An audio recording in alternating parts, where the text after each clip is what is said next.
Bom, nós vamos conversar nesse momento com o professor estatístico da Fundação de Economia e Estatística do Rio Grande do Sul, Pedro Tonon Zuanazzi, porque a Fundação de Economia e Estatística realiza desde o final do ano passado um estudo que estabelece o futuro aqui no Rio Grande do Sul em termos de expectativa de vida e as repercussões que isso traz para áreas essenciais, especialmente saúde, educação, previdência social.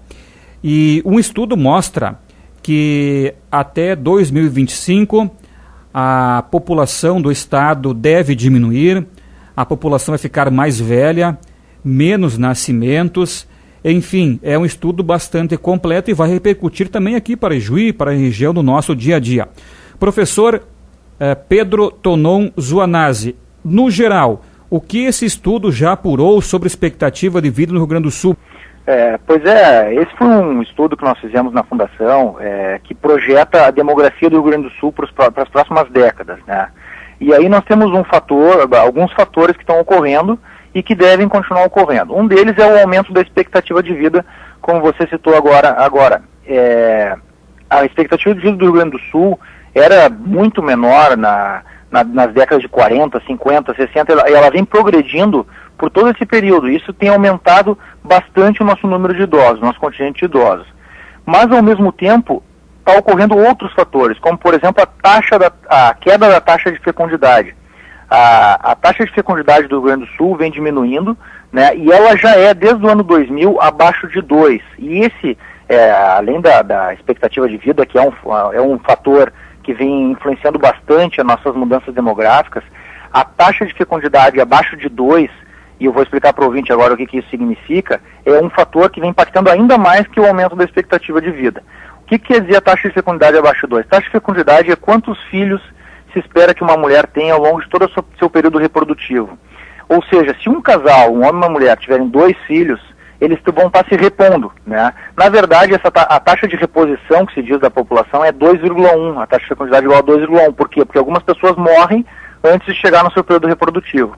A do Rio Grande do Sul, conforme o censo 2010, ficou em 1,75. Então, esse é um fator que já pode nos dizer o quê?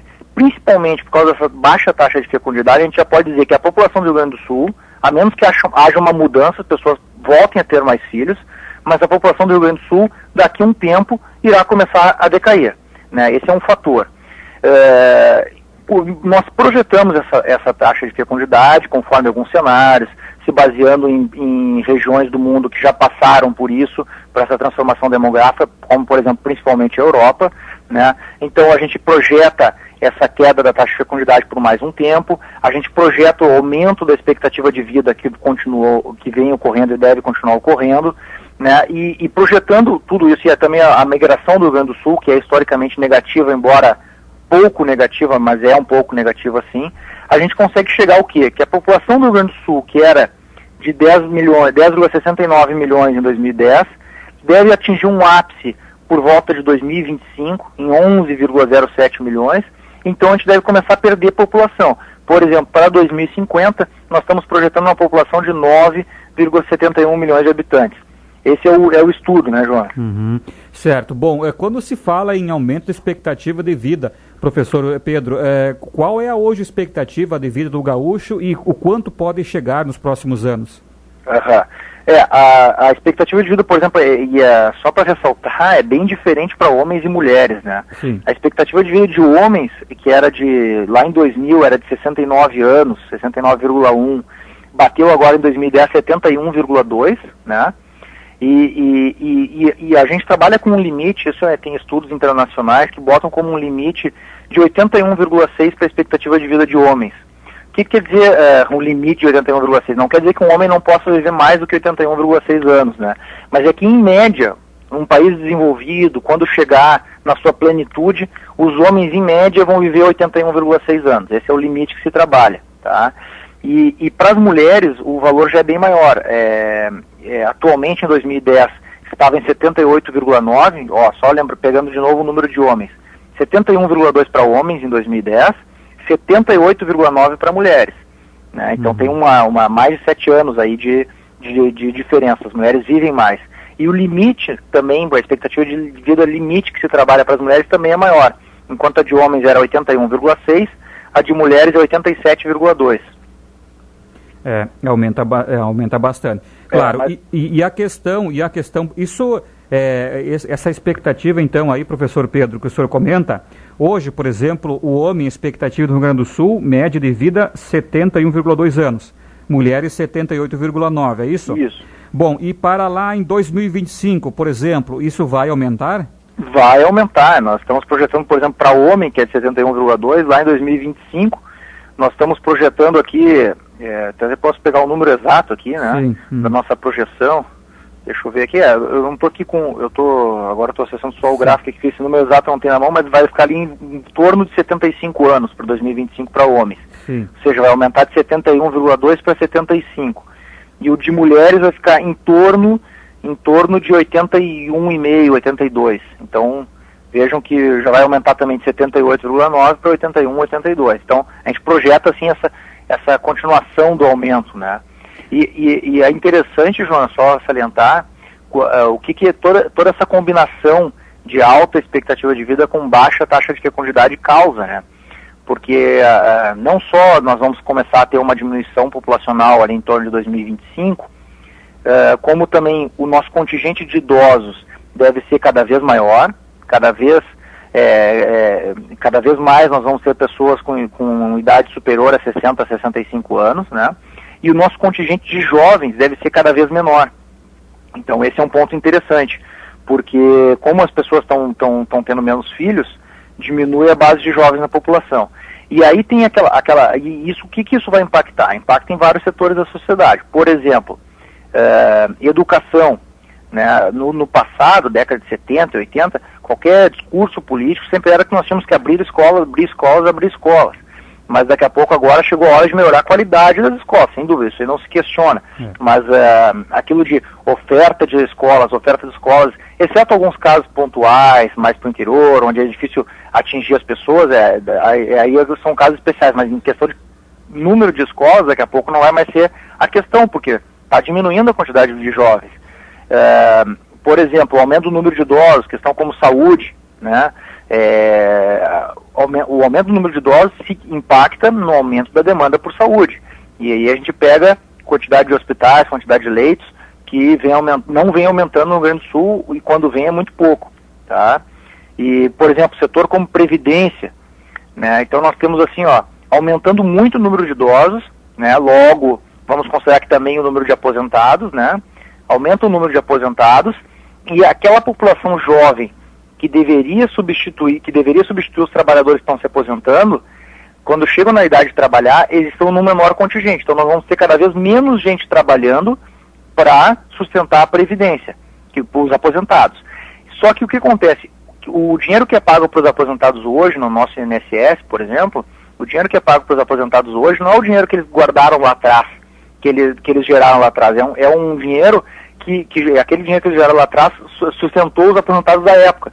Então, ou seja, isso pode dar um colapso hoje na Previdência, porque o dinheiro que é pago para os aposentados hoje é o que é gerado pelos trabalhadores hoje, né?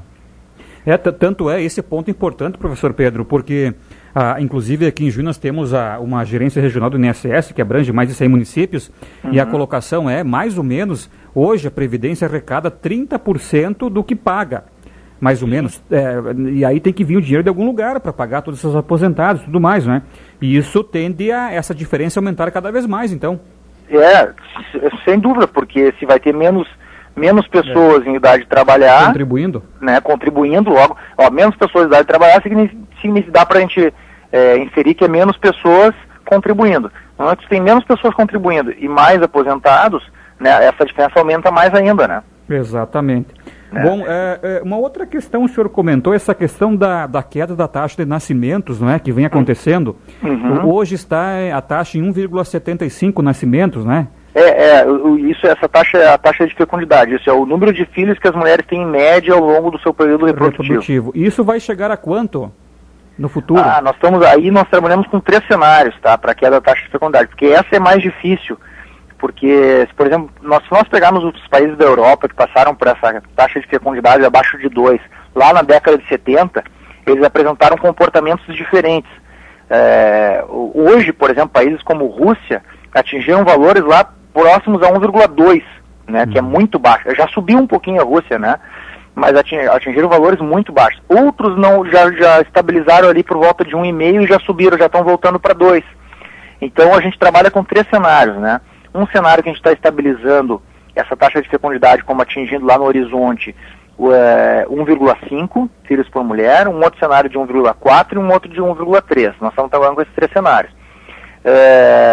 Por quê? O que acontece? Por exemplo, a Rússia, como é que ela conseguiu, ela que atingiu uma das mais baixas taxas de fecundidade da Europa, como é que ela conseguiu reverter isso? Com abono, né, inserindo dinheiro para as famílias terem filhos, né? Então isso foi um incentivo à natalidade. Por exemplo, Suécia, que também atingiu taxas de fecundidade muito baixas, começou a dar, mudou as suas leis, as mulheres e os homens começaram, os pais e mães começaram a ganhar 12 meses de licença maternidade e paternidade, sendo que eles podem se dividir, ou seja, 6 para a mulher, 6 para o homem, ou 10 para a mulher e 2 para o homem, né, enquanto que aqui no Brasil, por exemplo, são 4 meses só para a mulher e o homem tem 1 semana. Então são coisas desse tipo que daqui a pouco, se essas decisões forem tomadas mais cedo, né, vamos dizer por agora, ou 2020, 2030, nós provavelmente não vamos descer tanto a nossa taxa de fecundidade.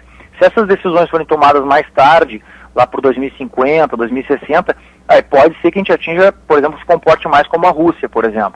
Aí é difícil de prever, depende muito de políticas públicas, né? Exato. Porque, pelo que o senhor comenta, estava pensando aqui, professor Pedro, nós tínhamos no passado famílias, inclusive que a nossa região é muito disso, famílias com 7, 8, 9, 10 filhos, até mais. Agora, como o senhor colocou aí, uma família tem às vezes 1 filho, 2 no máximo, e a expectativa é que isso reduza ainda mais. E nós vamos, quer dizer, estão diminuindo.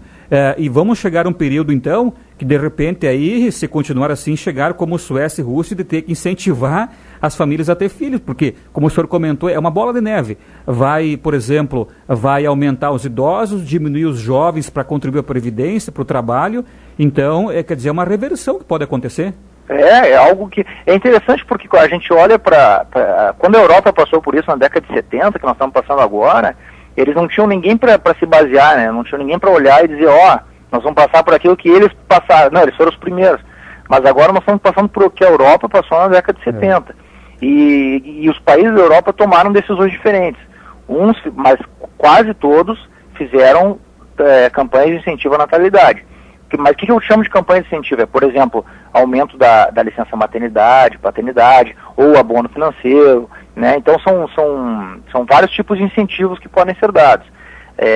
No caso, mas quase todos eles fizeram incentivos à natalidade, uns fizeram antes e outros depois. Os que fizeram antes tiveram uma menor queda. Claro que tem questões culturais também que influenciam, né? Não é só um incentivo ou não, mas o Rio Grande do Sul e o Brasil como um todo, viu? Eu iria perguntar isso, professor. O senhor fala do Rio Grande do Sul, mas isso vale para todo o país também? Vale para todo. É que assim, nós, se pegar o censo 2000 e o censo 2010, nós somos o estado que menos cresceu no Brasil em população, tá? Percentualmente. Nós crescemos só 5%, enquanto que a Bahia, que foi o segundo estado que menos cresceu 7 e pouco por cento. O Brasil cresceu 12 e pouco por cento. Então chamou a atenção do Brasil quando saiu o censo 2010, foi que o Rio Grande do Sul é o estado que menos cresceu, o que já indica que nós devemos ser o primeiro a começar a perder população, né? E aí quando a gente olha mas quando a gente olha a taxa de fecundidade brasileira, ela também já está abaixo de 2. Ela está, se eu não me engano, 1,86, esse número não tem exato, 1,80 e tantos, tá? Ela já está aí a taxa de fecundidade do Brasil. Então, o que importa é que ela está abaixo de 2, ou seja, o Brasil também vai começar a perder a população logo ali adiante. Inclusive, teve um estudo do IPEA que fez assim, um trabalho parecido com esse nosso para o Brasil e colocou como 2030 e poucos, 2035, o ápice da população brasileira. O 2030, eles fizeram mais de um cenário, ficou entre 2030 e 2035. Então é algo que vai ocorrer com o Brasil sim, só que o Rio Grande do Sul vai passar por isso antes, só essa a diferença. Muito bem.